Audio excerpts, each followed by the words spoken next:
All right, we're out here in the garage. It's been a good afternoon's work. So here I have some circuitry on a soundboard from Real Sound. We've had Greg that's been working on this to be able to send it to me, which is pretty cool. And it's got actually a cable coming down here and into my throttle quadrant. So if you see here, my throttle quadrant's got a little throttle pot on the back of it to be able to hook everything up. I got details on how I built it all on the blog. And if you take a look over here, I have the supercharger throttle that goes from low all the way up to high on what we've got. And so I've hooked this all into one big system, and we'll get to see what it actually sounds like.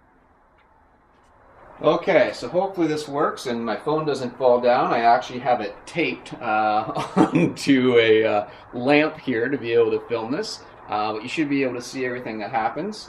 So right here we've got our power switch. So when we turn on the BatBerry, we may need to fire up the turbine. So let's see what that sounds like.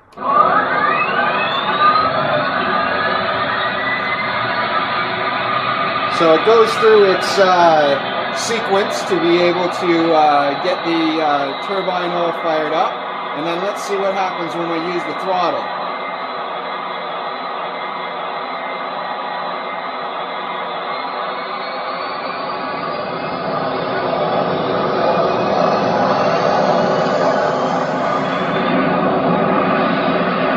So there I have it moved up into the high area of the throttle, so you can see it, it's full throttle. We got lots of great sound. Now let's just take the throttle back.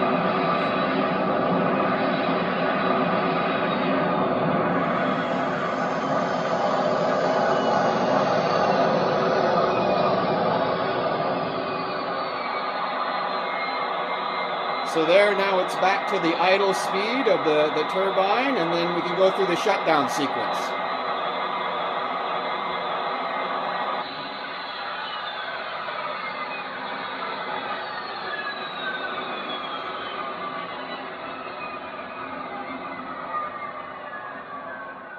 So that gives you an idea of what the BatBerry is going to sound like. I'll have a couple of external speakers pointing out at the bottom of the car so we can get some really good echo coming of it. Hooked up to a little amp, and it should be a lot of fun to be able to fire it up and see the look on people's faces. And that's it for today. It's been a good afternoon work, and thanks for tuning in.